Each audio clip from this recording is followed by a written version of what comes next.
जय श्री कृष्णा, राधे राधे, श्री हरिदास। आज हम वैशाख मास के अंतिम 25वें अध्याय का श्रवण करेंगे।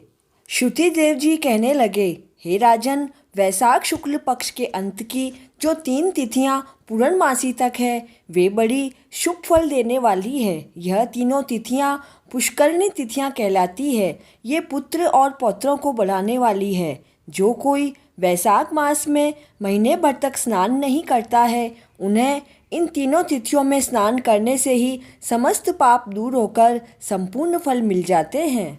इन पिछले 3 दिनों में गीता का पाठ करने से अश्वमेघ यज्ञ का फल मिलता है। विष्णु सहस्त्र नाम का पाठ करने से एक एक नाम पर मधुसूदन भगवान को दूध से स्नान कराने तथा भगवान का पूजन करने से मनुष्य पूर्ण पुण्य को प्राप्त कर विष्णु लोक को जाते हैं।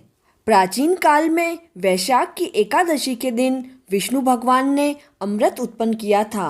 द्वादशी के दिन उसकी रक्षा की थी तथा त्रयोदशी के दिन देवताओं को अमृत पिलाया था। चतुर्दशी के दिन देवताओं के विरोधी दैत्यों का नाश किया था तथा पूर्णमासी के दिन देवताओं ने अपने अपने राज्य को प्राप्त किया। इसलिए देवताओं ने प्रसन्न होकर वरदान दिया कि यह तीनों तिथियां अत्यंत शुभ है और पुत्र पौत्र का फल देने वाली है।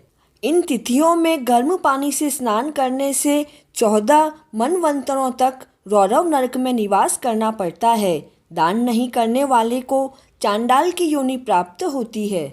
वैशाख की पूर्णमासी के दिन स्नान कर सांड को छोड़ने से समस्त बंधनों से छूटकर धर्म, अर्थ, काम और मोक्ष को प्राप्त होता है। गरीब ब्राह्मण को गोदान करने पर अकाल मृत्यु से छुटकारा मिलता है। इस प्रकार संपूर्ण वैशाख का माहात्म्य जैसा सुना और देखा तथा महाबुद्धिमान शुद्ध कीर्ति के आगे कहा गया, वह तुम्हें बता दिया है।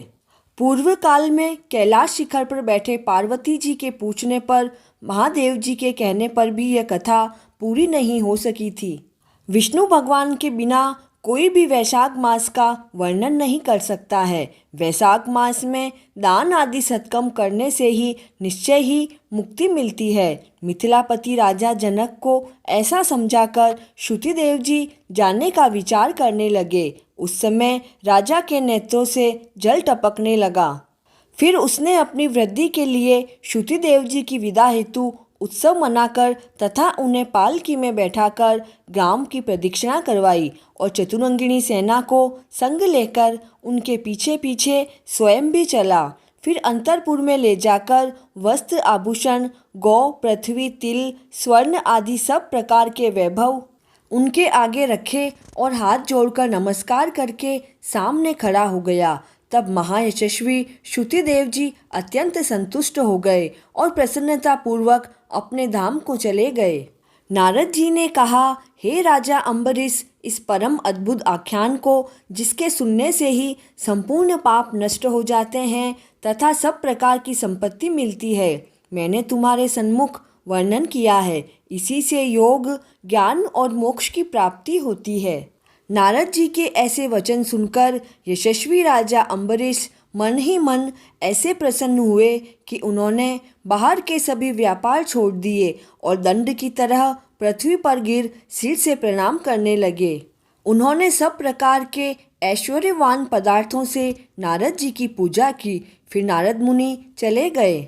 राजा अम्बरीश भी नारद जी के कहे अनुसार शुभ धर्मों का आचरण करते हुए निर्गुण परब्रह्म में लीन हो गए। सूत जी बोले, जो कोई इस पाप नाशक तथा पुण्यवर्धक परम अद्भुत आख्यान को सुनता है अथवा पाठ करता है, वह भी परम गति को प्राप्त होता है।